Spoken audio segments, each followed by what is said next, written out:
Good evening, everybody. Thank you for being here. My name is Zinat Rahman, and I'm the Executive Director of the Institute of Politics. We are so pleased to welcome you to a conversation between new University of Chicago President Paul Alivisatos and IOP Founding Director David Axelrod.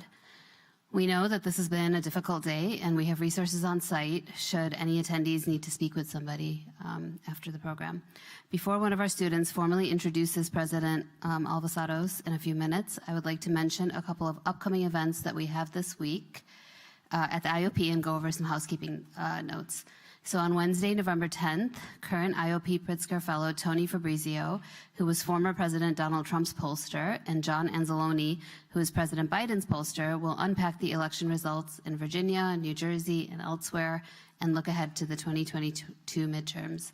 So that's on Wednesday. On Thursday, November 11th, Eric Garcia, who's a journalist and author of We're Not Broken, Changing the Autism Conversation, and former IOP Pritzker Fellow Tim Alberta, who's a staff writer for The Atlantic, will be joining us to discuss the research and misperceptions surrounding autism and other disabilities. Audience questions. So after the moderated discussion, we'll open the floor to take questions. You'll see mics along the side. Please remember, everyone's welcome to the microphone. Please keep your mask on when you're asking your questions. And as usual, we will give priority to student questions. And if you could please make sure your phones are on silent. We will now hear the formal introductions of our speakers from Annie Henderson, who's a first-year MPP student at the Harris School of Public Policy. Annie chairs the IOP Chicago-style student-led speaker series. Prior to coming to the University of Chicago, Annie worked in technology and finance. Please join me in welcoming Annie to the podium.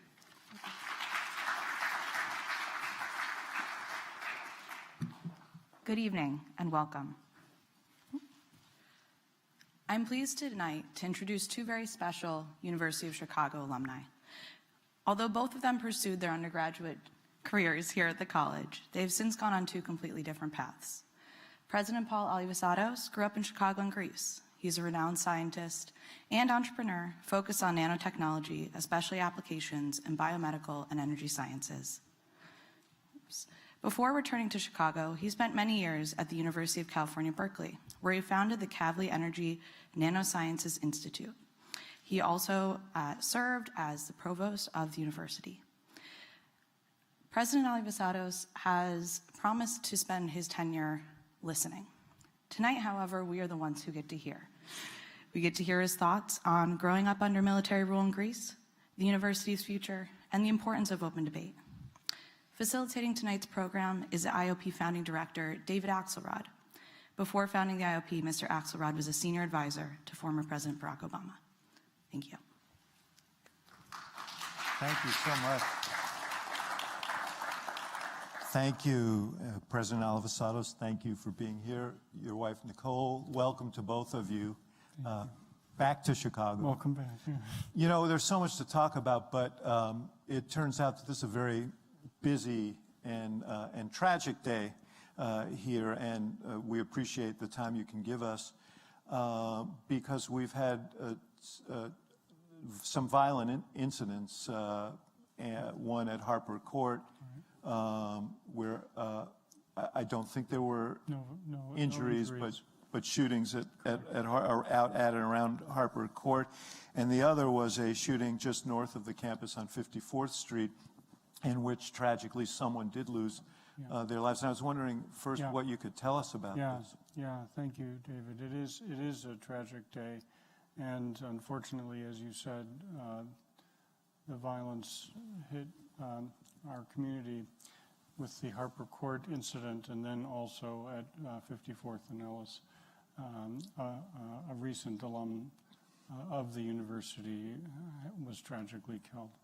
So yeah, it's a terrible day, and we're reaching out to the family now, and we'll have more information about the shooting in due course. But I also, just a little while ago, was able to speak directly with Mayor Lightfoot. I had already met with her last week to discuss the issues that we've been dealing with around this ongoing public health crisis, epidemic of violence. and how we could work together more. And we were starting to explore our options for things that we could do together.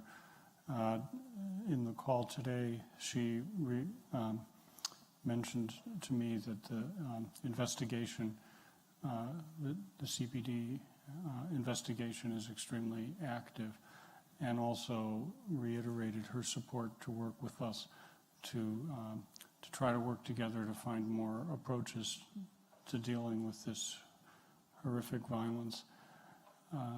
So I'm heartened by that, and we'll be speaking again tomorrow.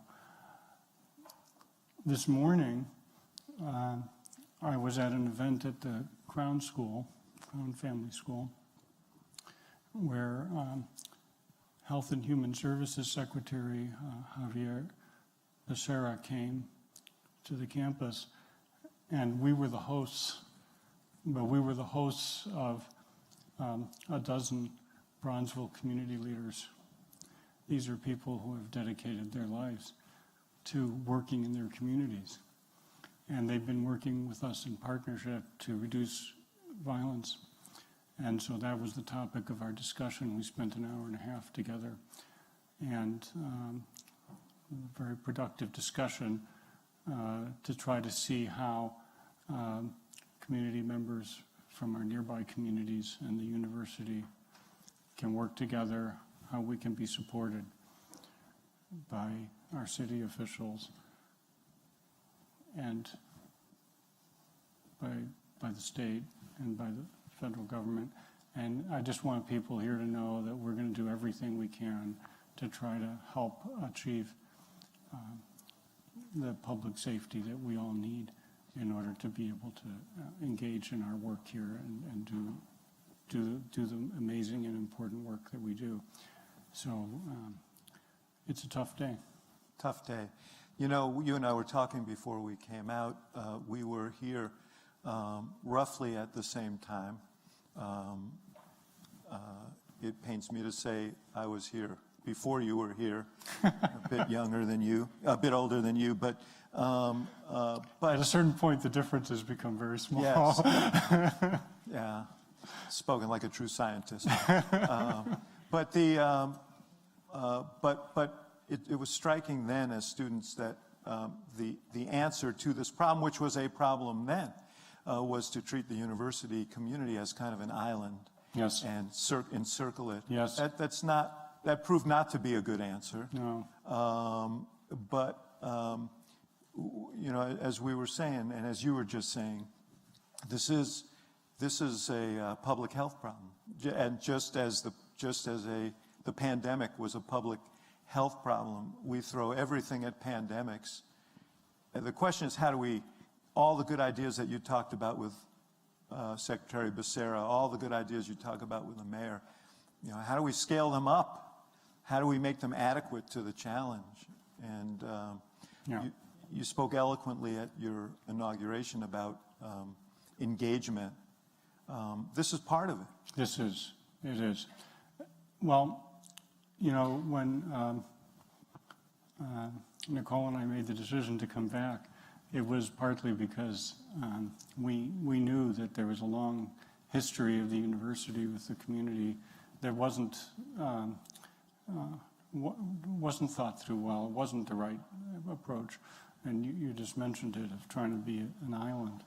And instead, what we really need to recognize is that we have a creative, resilient community around us, and they want to be partners with us. We want to be partners with them to find approaches to really help lift us up.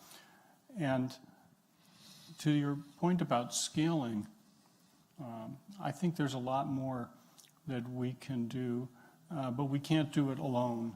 And I mentioned already the university, the community members, and all the different parts of the government. But I also want to say that I think all of the stakeholders in our society need to be a part of this conversation, all of them. And by that I mean we have many community organizations, nonprofit groups, but we also have a lot of private companies and others And I want to invite them to be in a dialogue with us about how to lift up our communities and do it together, create a knowledge economy around us that helps and that is a positive part of helping us through these terrible moments. So on the one hand, we have to do things in the short term that help us address the security situation, and I'll be coming back to the community to describe a number of steps that we'll be taking on that front. But I think this other conversation, what you just said, that when there's a pandemic, we mobilize the resources, and yet this is like that. Mm-hmm. And we need to also mobilize the resources. We will be, our community, we're going to put a lot of effort into this. Yeah, I think too often we start by limiting our ability to address the problem because we say, well, there's, we can only do incremental. We can only do so much, things. right? And that's not helpful. No, I think we have to really be ambitious in our thinking in terms of how to work together in the nearby community and what we can achieve. Mm-hmm. And also, we have to ask others to partner with us. Yes, well, you're quite right. It's for all of us to work together on. Just as we do when there's a crisis like a pandemic, we're better when we all come together. Absolutely. Well, you're not a stranger to Chicago. You not only were a student at the University of Chicago, but you were born in Chicago. Because we're just getting to know you. Sure. Talk a little bit about that and about your childhood and your family. And I know that it took a turn. So it did. Talk about all of it. So indeed, I was born on the near north side. My family, my father was a refugee from the Civil War in Greece and had come through, he couldn't get into the United States directly. He came to Canada first and eventually found his way to the United States and was educated, became a physician, and had been recruited actually to the Mount Sinai Hospital here in Chicago, which is where he was working. He had met my mother in New York, and they had moved here together. And so we were born on the near north side and lived there. My sister, older than me, almost 5 years older than me, and lived there we lived in that area and a little bit in Evanston until I was 10 years old. Unfortunately, my mother died then, and so we were sent to Greece, where we then lived as teenagers. Yeah, I don't want to do this podcast called the Axe Files. I won't go all Axe Files on you, but that must have been very tough. It was, although it was tough. But I will say also to have the opportunity to grow up in two completely different cultures and to experience that as a young person actually was, at the time hard, but in life, it was an extraordinary opportunity to live in two such different cultures. And I think as a young person to be able to see, to try to experience what a different culture is from the one that, you're normally in. I think once you've seen that, how different two cultures can be, it makes you more aware of the fact that the things that we take for granted about our own environment, how specific they can be to the culture that we've grown up in. I think for me, it was a really enlightening experience and got a great education when I was a student there. So many, many good things came from it. One of the things that we sometimes take for granted is democracy, which is something that we at the Institute of Politics talk about a lot. You arrived in Greece at a very momentous time. There was a military junta. Yes. You lived through a period of military tribunals, of political parties being banned, of censorship, of secret police torture of political opponents. Yeah. Talk about that and protests in response to it, but how does that shape your thinking about democracy? Well, first of all, let me say that even as a young person in school, it it shaped everything. The fact that there wasn't freedom just shaped everything, because people all knew that what they said could land them in trouble. And so it was a kind of closing in, a circumscription that just felt terrible. And as students, we knew that. And it was also just very, this period of time, there was a struggle going on in the society, and as young people, we would hear pieces of it. Of course, none of it was in the media. It was possible to occasionally get a hold of a Western magazine. I remember occasionally being able to see like a Time or a Newsweek magazine. And you read through it and try to see, is there anything about green? And often there would be something that would say things that would, none of that information was available internally, impossible to find. Yeah. You didn't check Facebook, huh? I couldn't check Facebook. So that was all there, and there was a period as the dictatorship progressed when the university students really took on the battle to get back to democracy. So we followed that closely as youngsters, and I may have found my way to one or two of those events. There are probably photos somewhere in some Maybe, I archive doubt somewhere. You wouldn't recognize me anyway. I had a lot of hair, and things were different. I admire anybody who has a lot of hair. Yeah. To be honest with you. What drew you back to the University of Chicago? Oh, golly.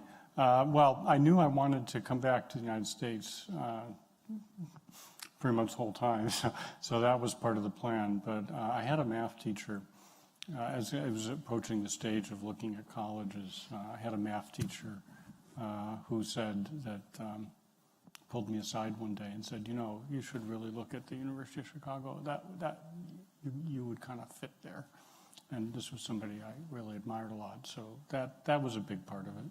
Mm-hmm. Yeah. And your dad, I guess, wasn't that thrilled by that, right? I read somewhere that he wanted you to be a physician like him and study in Greece. Yeah, no, the whole family was mounting a pretty intense become a doctor campaign that lasted for a long time. Yeah. Actually, it lasted all the way, to be honest with you, it was still a sore point until I became a professor at Berkeley, and then they sort of just figured, this is hopeless. Yeah.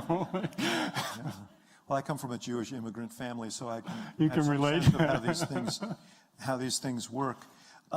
What did you find here as you look back now? I mean, you have an interesting vantage point because you were a student, and now you're the. Yeah, it was amazing, all the way from. I was placed in the Shoreland Hotel. That was the base there. And it was the first year, I think it was the first year it was open. Anyway, there were only 2 floors that were the dormitory. The rest of it was a single room occupancy hotel for elderly, rather impoverished residents. So here we were, 2 floors of kind of 17, 18, 19-year-olds, and then all these other, folks, we got to know each other. But, everything was amazing about it. I had so many amazing classmates who exposed me to all different kinds of ways of thinking that I had never known about. And then also, the classes were incredible. That core curriculum was profound. And my first week, we were studying one of the Plato dialogues, and second week there was a paper due. I handed it in, and it came back covered in red, It's just like completely shredded by the professor. And at the end was a little note saying, well, don't get too discouraged. There's a chance this could get better. Don't get too discouraged. You may be president of this university. No, I don't think so. That wasn't the implication. And when did you decide that chemistry was your future? Oh, gee, I was on and off about that because I liked the sciences, and chemistry was kind of a way to also make it so that my family felt there was still a chance that I could become a doctor. I As part see. of a negotiation. So I started down that road, and then in year 2 I had organic chemistry, which didn't agree with me very much, or I didn't agree with it. We didn't do well together, organic chemistry and I. It was actually a really bad experience, and so I was hightailing it out of there. And then actually another classmate about a year later came back and said, you know, I understand that you didn't like that very much, but I'm certain you will like the physical chemistry class. And it's the kind of place where, I mean, you know, most people would have laughed at that, but it actually, I took it pretty seriously because this is somebody who really knew me pretty well. And so I took the class and I loved it. Mm-hmm. And that was it. And you went off to Berkeley Mm-hmm. To get a doctorate, and you focused in your thesis and in your career after on nanotechnology. Mm-hmm.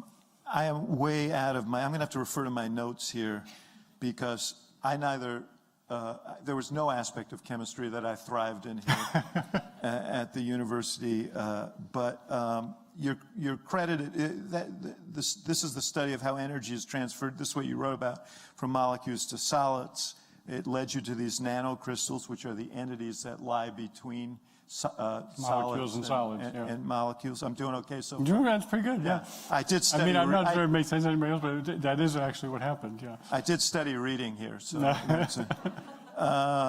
And you've had an extraordinary career in this field that has real implications for the world around us. You're credited with developing and harnessing these nanocrystals for important commercial and societal purposes, medical diagnostics, electronic technology, and renewable energy, such as solar panels. And you know, in your inaugural speech, you talked a lot about the power of science and technology to improve humanity, to deal with some of the big problems that we face. I wanted to ask you this question. As a Luddite, I want to ask you a question as a scientist. It's all churning at an exponential rate. Mm-hmm. Do you have concerns about our inability to get our arms around all the implications of our discoveries on society? I think of it because I'm very focused on social media and sort of, you know, the implications for our democracy. But I'm sure there are all kinds of other, you know, we're with AI coming online and so on. How do we harness the benefits of science and within the parameters of, you know, what's best for society?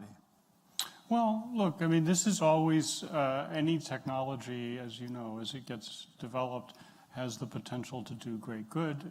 It can be misused and do things, or inadvertently do things that are not good, that we don't intend, and that story is one that sometimes repeats itself all too often.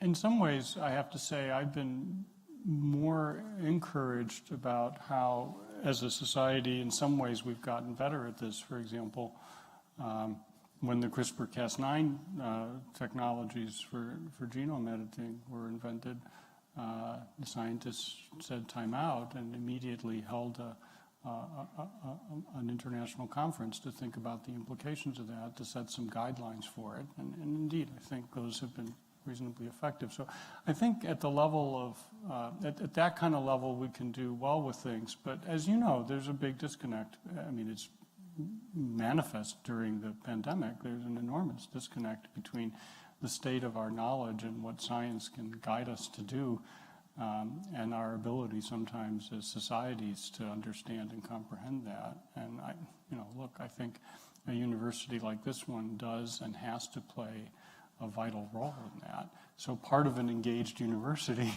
is about being in that discussion in a substantive and determined way to try to help people to comprehend what's coming out of science, and also to help to guide us in how we can use the science responsibly. Yeah.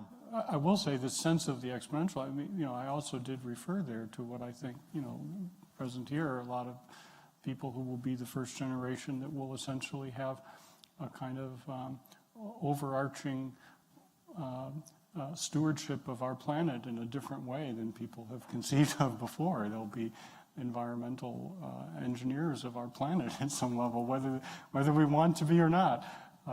We surely need good science tools to help us start to think on that scale and be able to do things on that scale that will help us manage through what looks like to be a really difficult climate crisis. You were the director of the Lawrence Berkeley National Lab for years. You succeeded a guy I worked with in the administration, Stephen Chu, who was the Secretary of Energy. I did. What is your level of concern over optimism about climate change and our ability to deal with it in time? And this is another place where politics and societal duress, I guess, kind of collide with the imperatives that we hear from scientists. Sure. Well, yesterday I had the great pleasure to visit the Social Sciences Division and travel all around this university's social science. And I have to say, one of the things that we talked about with the community there was the degree to which, for us to really do a good job of trying to handle the climate crises that are upon us, that we're in the midst of already, we probably need more advances in the social sciences and more engagement in that area than the sciences at this point. I mean, we do have a number of technical approaches to hand, but we're struggling to get those to be implemented and to find the policies and the understanding to be able to get those to happen. So I think we have to imagine essentially, every part of a great university is going to be part of thinking about this challenge in the coming years. You asked me about optimism versus pessimism. I asked with hope. Yeah, well, I'm an optimistic person by nature, and I know that we have a lot of technical approaches already that we could bring to bear, and I also know that there are more technical things that we could invent that can help. So I'm on the optimistic side that we'll manage our way through it, but there will be a lot of dislocation along the way. And I think the more we try to really put our minds to it and our will to it, the sooner the better. No question about that. The dislocation, I think, is where the social scientists come in, because I'm always mindful of the fact, I think everyone in this room probably views climate as an existential crisis, and you've spent 30 years in California, so you certainly understand and see, even if you weren't a scientist, all you have to do is look out your window. Yes. Yeah. So, but I also understand that if you are someone who's made your living, and your father before you and mother before, if your family has made its living in old energy, that the disappearance of it can be an existential crisis too. Mm-hmm. So the question is, how do you involve people in the solution in a way that doesn't make it feel as if their job is to sacrifice for the greater good, and all of us who don't have to sacrifice are the ones telling them that. Right. Yeah. I agree with that completely. What I will say is that the new energy technologies that we have to hand, and those that we can still create, can really be ones that have widespread benefits, not just in terms of the experience of not having to deal with the climate crisis, but also jobs, and those can be very widespread. And for example, it would be terrific if communities that are reliant on various forms of the fossil extraction and so on, there are a lot of ways they could be part of benefiting through jobs that are associated with renewable energies or other technologies that we're going to need to deal with the climate crisis. So that's the business I hope we can get to. Yeah, of course. People have been trying for a while, right? Yes. Yeah. No, we're going to do an event in the next quarter with people who are working on this issue and trying to bridge the divide on this climate issue. I think the core is do the new jobs pay as well as the old jobs, and that I think is the barrier to a lot of the people who Fair enough. Who are. I am excited that there's a, not plugging any specific company, but I'm excited that there's a factory just nearby here in Normal, Illinois. Yes. Making some really interesting new electric vehicles. Yeah. That's pretty exciting. Yes, yes. Let's talk a little bit about the role of universities. And I was interested that you spent a couple of years at Bell Labs. Mm-hmm. Bell Labs is like a legendary place. Yeah.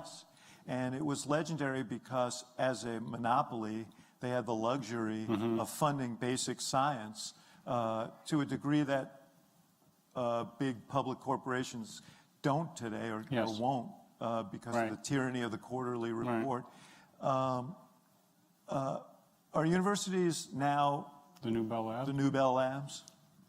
Well, first of all, I do want to say one thing. That so when I was a young scientist there, having graduated with my PhD, I went there.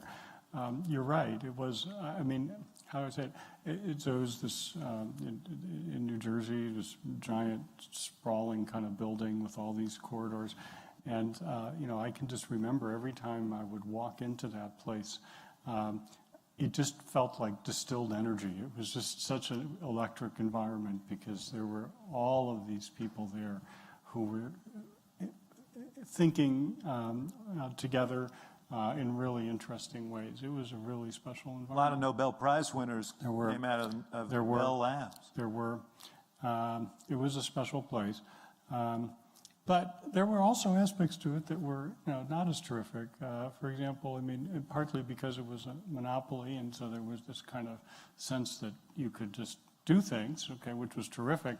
But the sense of wanting to, the scientists there would kind of be almost compete for who could do the things that would be the most not useful for the communications industry as kind of a mark of purity or something, Yeah. It's a funny environment that way. I do think that in the years since then, our ability to create new technologies has taken other forms. It's taken other forms. So I wouldn't be discouraged by it. I would say there are other institutions in society that play that role. And certainly the universities are very special in that regard. And there's been a big change in how that works.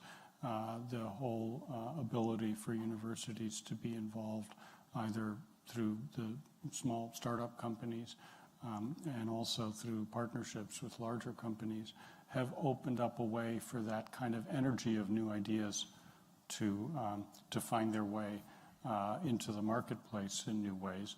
And I will also make a plug for the national labs like Argonne and Fermilab. Yes. Because they're also playing a big role in this. So, what had been one structure in society, I think we were able to find others that ultimately play similar roles. They're not identical, but they're still there. And we have the ability, when we want to take technology, to create new technologies and to make them available to the marketplace. There are a lot of ways to do that, and I think universities are very special in that ecosystem. And I want to commend you for making a smooth transition to touting Fermi and Argonne and not the Berkeley labs in your remarks here, so that you're fully installed here. I'm learning. Yes, that's good. That's good. My face mask is maroon. I'm getting there. I'm not going to ask what's in the other pocket. Don't. You actually, you're an example of this. You have 50 patents, and you were involved with some startup companies. How does that work? Because you basically Besides you've being been a blast and really fun, how does it work? Yeah, I'm just wondering. I mean, I know this is common now, and yeah. Well, through trial and error. I mean, I know in my case at least, when we had some developments in the laboratory that looked like they had that potential, we reached out to others and became part of a group that did this. So I've had a few technologies become ones that are actually used a lot, maybe a couple that didn't make it. So a variety of experiences of that kind. I mean, for me, I always knew that I would stay in the research side and not be in the commercial, actual companies. Why was that?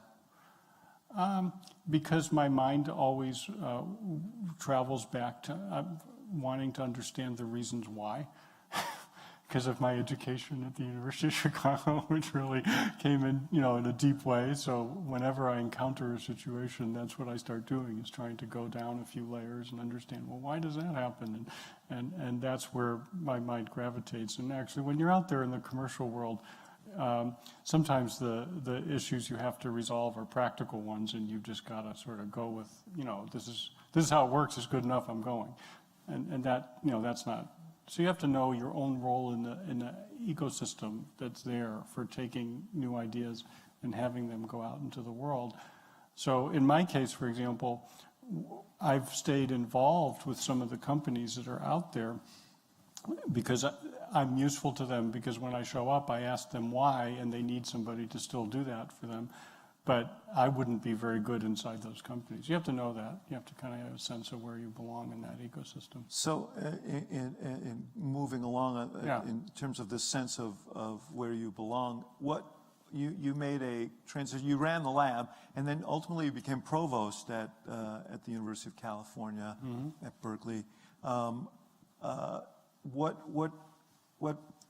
provoked you to want to be in academic administration? I will just tell you this story. I had a client, I won't name him, who at the end of his career, I said, gee, you ought to be a president of a university.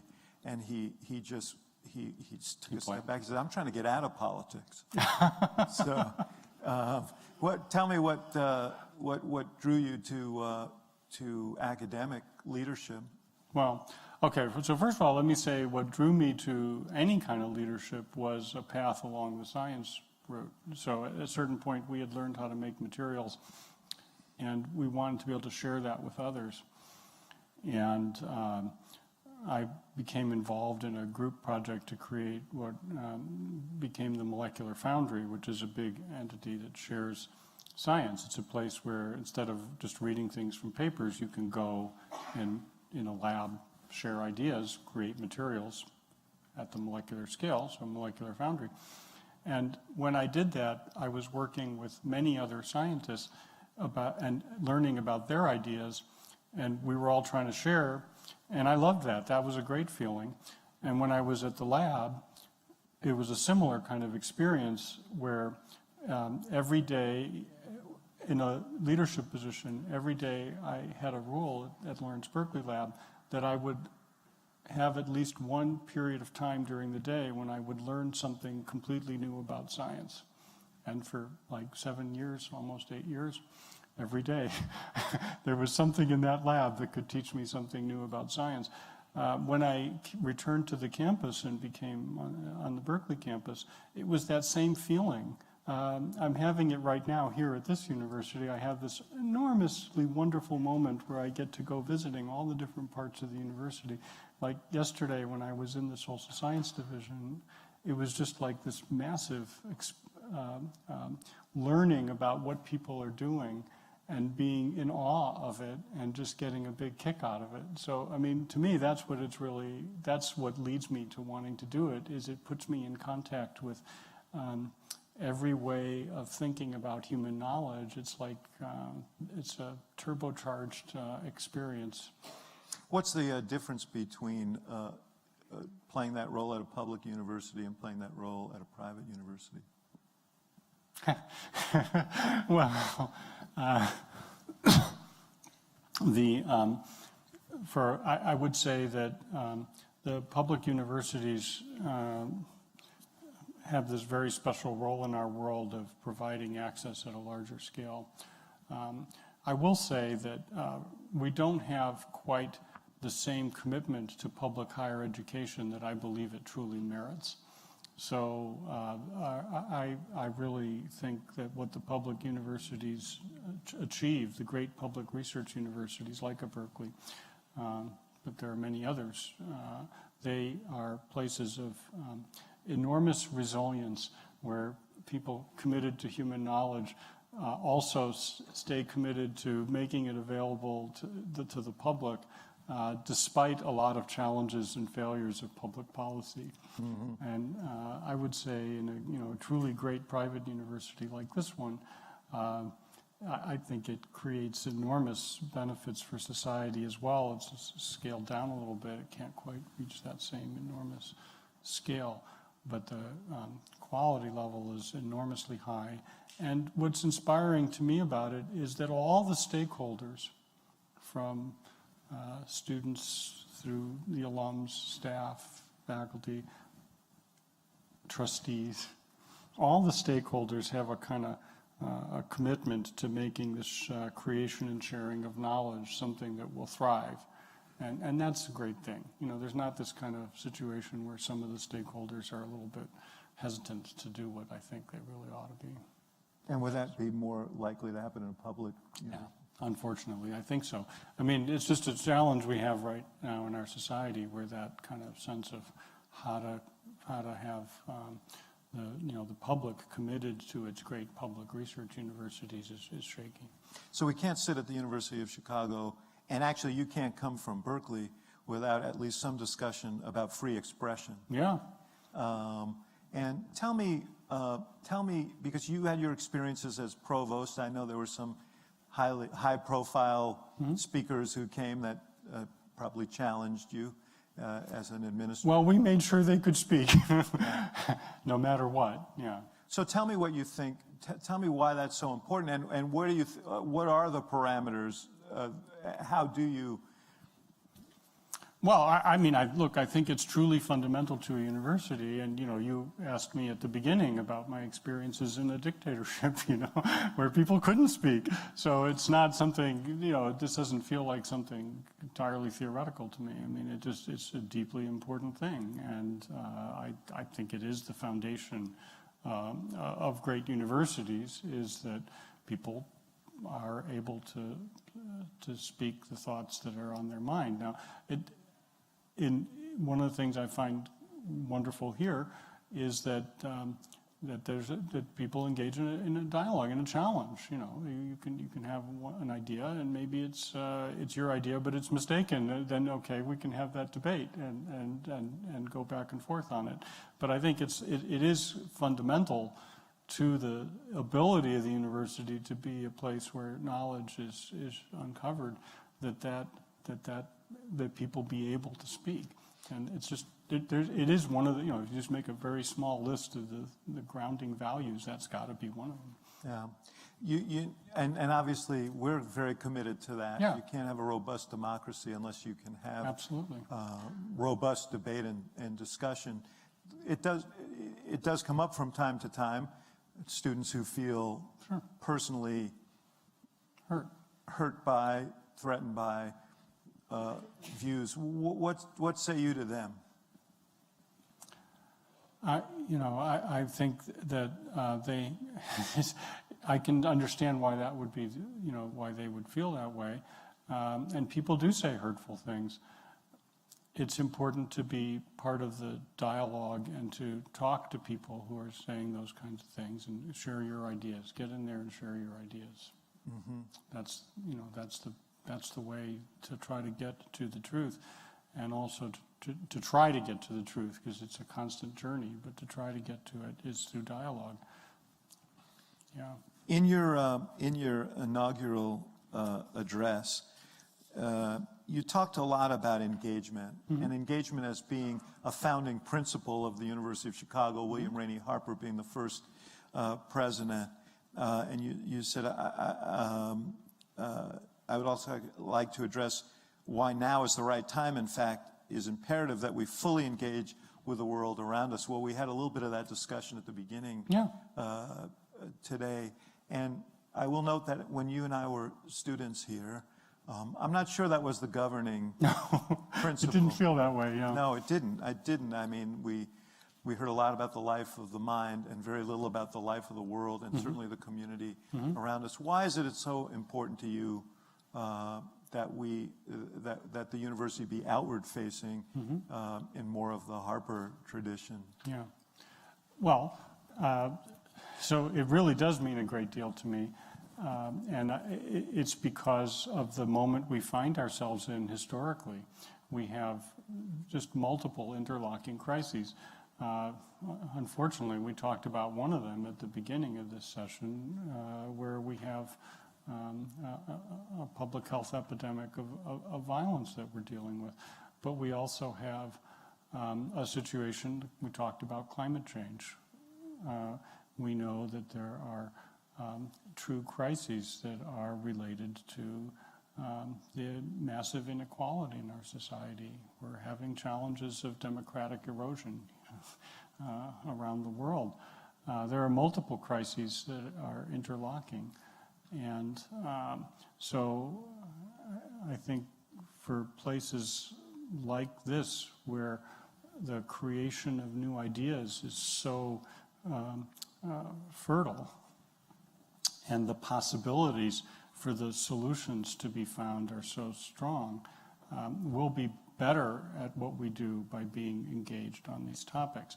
I want to emphasize, as I tried to in my remarks, that I do believe that to be engaged, we have to begin by still pursuing knowledge for its own sake. But at the same time, we have to be aware of how we can partner with others to help be a part of addressing these really major issues in the world. And I think that that was in Harper's vision. It really, truly was there. And it stayed for a period of time, but then it kind of, it's oscillated a little bit, but it got lost. And over a number of years now, it's been coming back. Yes. And I think this is a moment for us to do it because of all these crises. Yeah, well, I'd like to think the Institute of Politics is part of that totally. revival. So, a little commercial there, sorry. We have microphones set up on either side, so if you have questions, please feel free to stand up. There's no names will be taken by the president as to who stands up and what questions they ask, but feel free to come on either side of the either side of the platform. When you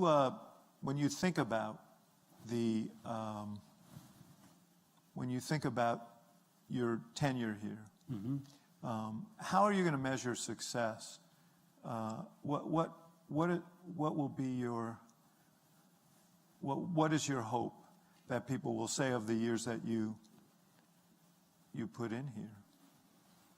Well, I really hope that people will feel like it was a moment when that vision of how to be truly great at the creation and the sharing of knowledge also found its kind of accompaniment in terms of a mindset, a way of thinking, and a set of partnerships around how to be engaged with the society around us in a way that is exemplary.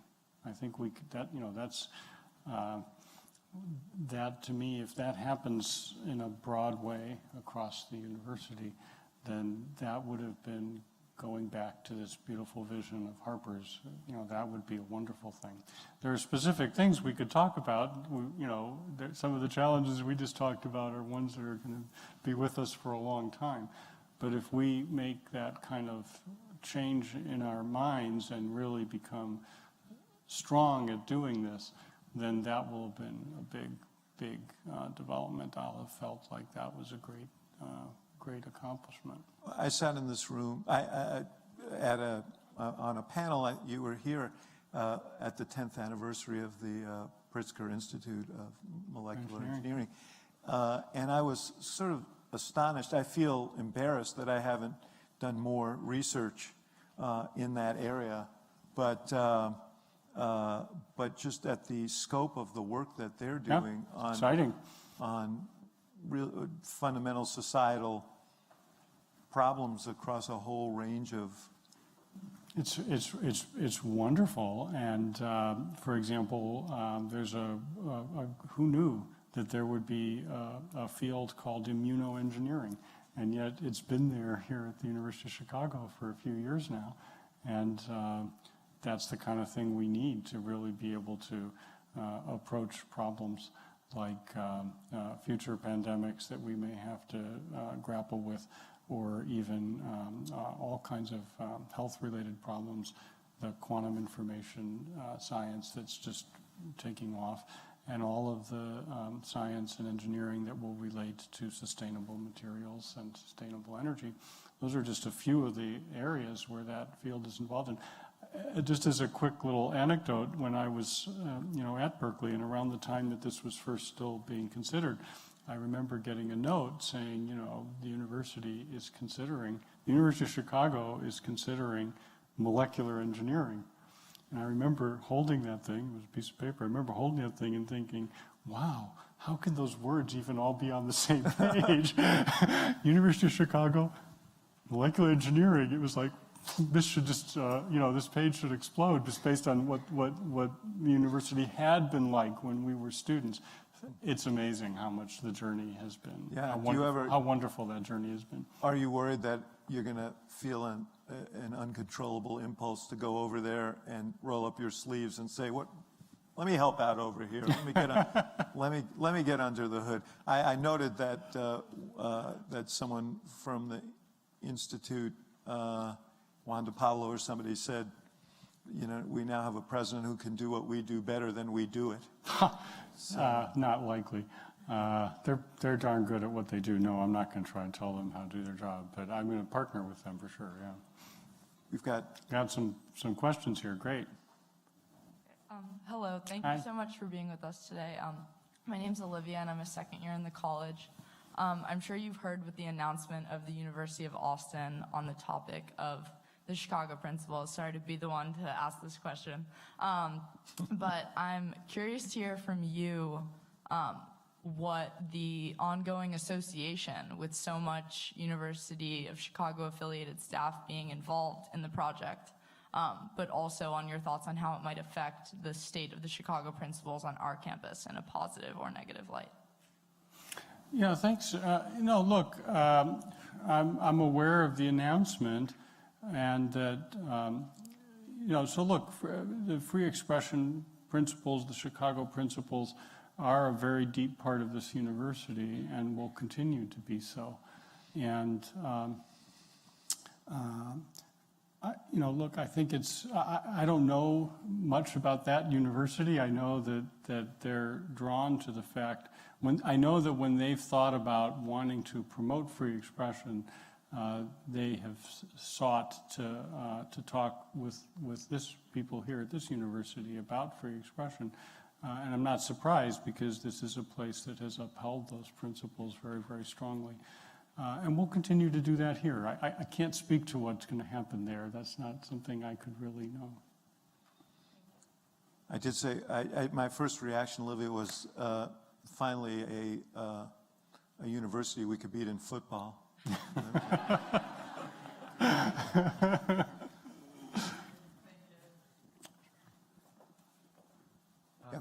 Oh, I'm sorry. Here. Yeah, sorry about that. All good. My name's Andrew. I'm a fourth year in the college. Again, thank you so much. Hey, would you tell me what you're majoring in? I'm an econ and public policy double major. Econ and? Public policy. Public policy, thank you. Yeah, as I'm sure you know, here at the Institute of Politics, we think a lot about the political climate today, and often there are debates here about the nature of truth, especially considering the outcome of the 2020 election. I'm curious to hear what role you think science and universities have to play in sort of course correcting and ensuring that the truth prevails at the end of the day in a political sense. Well, gee, that's a big question. Thank you. While I'm trying to think through how to answer that question, I will say that it's fascinating to me, compared to when we were students, that most students that I meet now are double and even sometimes triple majoring and so on. And I'm in awe of this, of the students today. You probably would have gotten in here back in the day. I don't think you would have. I don't think that's actually true. No, I don't think so. No. Look, in the political world, the truth, to my understanding of things, David, you can jump in here, is really like it is in a lot of topics. We arrive at it through debate and dialogue. I mean, that's just the nature of the political process, and we have to accept it for what it is.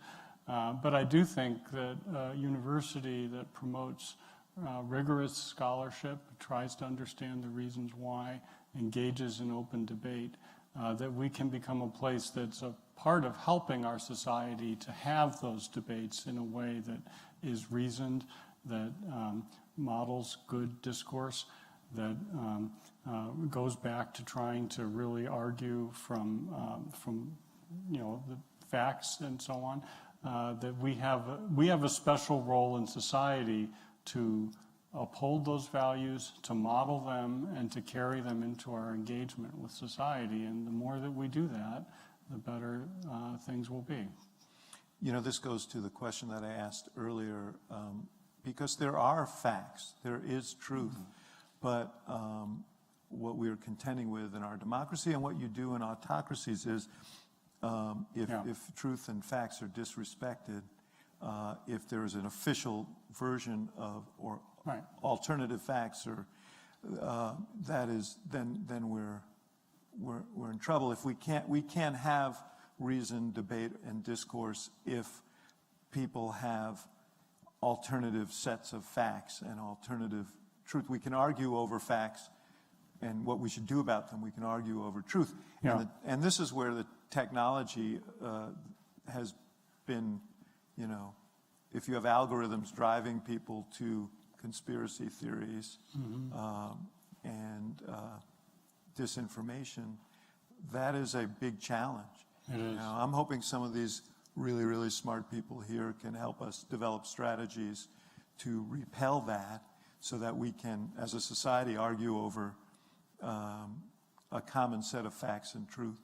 Well, as you know, new forms of sharing information have been created before and have often precipitated these periods where there's a kind of massive jump in misinformation.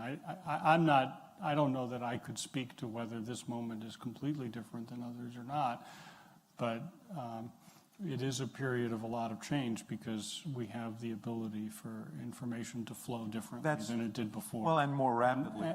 More rapidly, and also differently because it's, any person can become a source for many others in a way that wasn't as possible with some of the previous technologies. So it is challenging us, and I think the way to deal with that is to really grapple with it in a university like this. I'm not sure I could answer all the questions. We have wonderful people in Harris and our philosophy department and lots of other places who can help us be part of a dialogue around trying to understand how we're going to cope through this big challenge. Yeah. No, I think it's a big one. It's a big one. Yes. It's a big one. I think we owe this side a question. Okay. Hi, thank you so much for being here. I'm Eric. I'm a third year. I'm studying law, letters, and society and computer science. My question makes very little sense, but it's okay. No, it actually is perfect. Beautiful. My question is about how you're thinking about the balance between this practical engagement that you talked about with opportunities like molecular engineering and the Institute of Politics with UChicago's consistent ethos related to theory. And if you think there's a tension there and what that will look like in the coming years. Yeah, look, I mean, I think that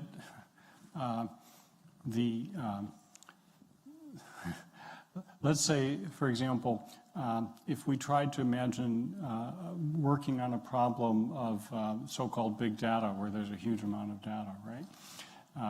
And I would say that, to be successful at that, and there are all these ideas now around artificial intelligence and machine learning and all these kinds of ways to handle those and so on. If we don't have a context for those that arises from the kind of underlying theoretical concepts of the discipline that that data comes from, we won't be very successful at actually really making that data truly the source of knowledge or meaning. And so I think the orientation of this university around theory is just right. It's part of this desire to really understand at the deepest level. And remember, I'm saying our engagement begins with creating knowledge for its own sake. It has to start with that, just like we have to start by understanding the grounding principles of theory that apply in each discipline. But once we have those, we should be mindful if we have a new approach to data. Like you're going to be thinking about law and computer science. You're going to be thinking differently than legal scholars or than others have before. My hope would be that when you're out in the world, if you don't stay in the university, if you're out in the world, that you'll bring that theory orientation, but also be engaged on the practical issues that really matter in the world. So we want to do it all. Thank you. Yeah. Hi. Hey. My name's Karen, class of 1980, University of Illinois, Champaign. Beautiful. I was really struck by your dormitory situation at the Shoreland. Mm-hmm. I find that fascinating. It was fascinating. In the late 70s, 2 floors of students and then single apartments for the community. I'm just wondering if you had any thoughts about that kind of an interaction with the community. You were talking about how things were so much different at U of C in the 70s. Yeah.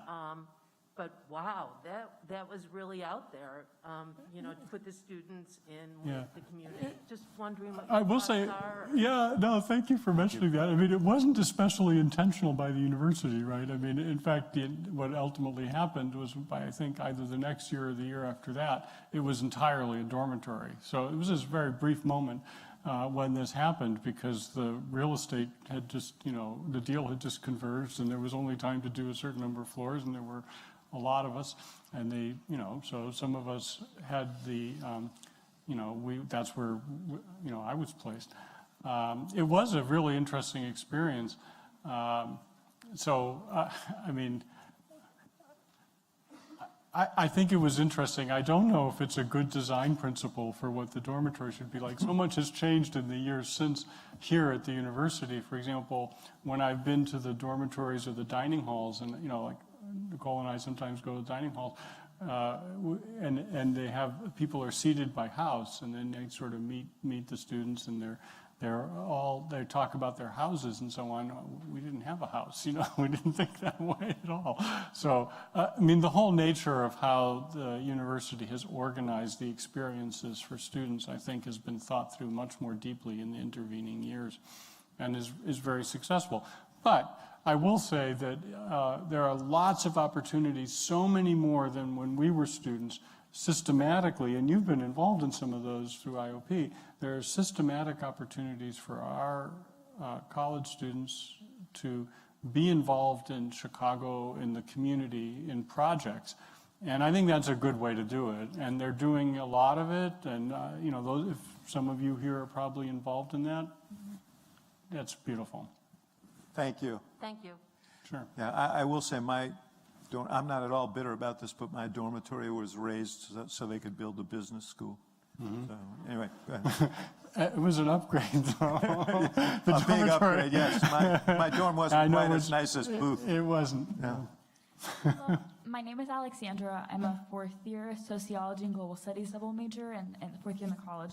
I'm Greek American, and you discussed your upbringing in Athens, but I was wondering what role your Greek American identity has kind of played more broadly in your life and how you hope to engage with the Greek American community on campus. Well, thank you for asking that. It was, I got so much out of my experience in Greece, and that has stayed with me for life. But I will say that I've been less engaged so, you know, we each do different things in life, and I've been less engaged with the kind of Greek American community than, for example, my sister, who I mentioned to you, you know, in this discussion earlier, is quite a bit older than me, and she's been extremely involved in that. And for me, life has kind of taken me into directions where there have been so many other things going on that hasn't really been a huge part of my life. But I know there's a vibrant and wonderful Greek American community here in Chicago, so that's a great thing. Yeah. Thank you. Hi, Konstantinos. I'm a third-year PhD in the CS department. In CS? Yes. Yeah. What do you think are the 3 biggest challenges for UChicago today? The 3 biggest challenges for UChicago today. Thank you. Wow. We've kind of been frontlining what I consider to be the kind of meta challenge, which is how to become an engaged university, and that, you know, to me is profound. So I think that's huge. And I would say part of that, which I would consider to be a second one, is becoming the really a strong partner with the community that surrounds us. I'd like the university to become great at doing that. So that's 2. How about if I stick with 2? Thank you. Yeah. I see here on the screen a question from Xavier Owens. It says on YouTube, but I think it means YouTube. Have you had a promising impact on communities of color? Well, thank you for the question. I've only been here at this university for a short time, so I can say that I worked really hard as provost at Berkeley to partner with the many communities around Berkeley, but also to help to do everything I knew how to help improve the diversity of our campus at Berkeley. And I worked very hard on issues related to faculty diversity. And I think we ended up finding some ways to improve faculty diversity and also to improve the climate and experiences of the faculty of color at the university that really did work well. So I'm very proud of the work that I did in that regard. And how will that translate here, that experience? Well, I think we have, I think we need to really, as our community here needs to really work on these issues related to diversity at all levels and to creating an environment of belonging. One of the things that we did, for example, at Berkeley was we created a kind of faculty link network for faculty members of color on the campus that created a kind of mentorship network that really made their experiences better, did many other things that worked well. I think some of those practices are ones that might translate here. You know, at this point, I'm still in the learning phase of what all is going on. You can't just come in and say, you know, let's do this, this, and this without becoming aware of all the things that are already going on. So I'm still in that phase. But I do want to say that this is something which I really want to work with all of you here on to do a lot. There's a lot of work for us to do. You know, just to harken back to a question I asked before, do you see any tension? I mean, I'm not suggesting an answer. Do you see any tension between the goal of creating an environment in which diverse populations feel equally valued in the community and free expression? Well, you know, I think actually they should be able to work together well. Are there ever challenges? Of course, you know, if we look at a specific situation, it can be. But I actually really believe that the two go together, and absent either one, you will not have a great university. Yes. Good evening. Thank you both for your time tonight. Earlier today, not too far away from here, there was a fatal shooting of a former student of the university. Yeah. Over the last year, there's been multiple other violent criminal incidents involving students, and this is all in the context of rising violent crime rates in Chicago and many other large cities in the United States. Yes. So, without trying to sound too horrible and dire, I would like to know if so, what plans of actions or proposals the university has to work both within Hyde Park and the larger Chicago community to address this obvious worsening problem of security and public safety. I should just say, everybody's got schedules, but President Alivisatos, we started on this subject because it was, stunning news today, and so he's spoken a bit to it. So if he's brief in his answer here, that will be why. Yeah. Thank you for the question. I want you to know that we're going to step up and do more around public safety. And I spoke with the mayor earlier today and will again tomorrow, and I'll be announcing a series of steps that we'll take. Thank you. Thanks. Yes. Hi, my name is Dinesh, and I'm a fourth-year BA Masters in Public Policy student here. I just had a question for you generally about what's your favorite thing about the university, Hyde Park, or Chicago more broadly, whether that be an element, whether that be a place, a restaurant, take it as you may. My favorite thing about the university is, I'm sorry, you're not going to like it when I say this because it sounds kind of silly, but I just love the style of the university, the kind of conversation we're having, the questions that we're getting, the give and take, the fact that it's a place where that kind of debate is the natural thing. It makes me feel very much at home, and I really love it. I was interested before that you said that you try and learn something new every day. Every day. And I see Nicole sitting over there. If you were sitting up here, I'd ask what conversation was like over at your place. Does he bring these ideas home every night? And yes. I'm Derek. I'm a staff member and lived in Hyde Park for about 20 years. Yeah. And apologies, this is an expansion of the last question on public safety. Yeah. But you mentioned at the beginning it's a pandemic.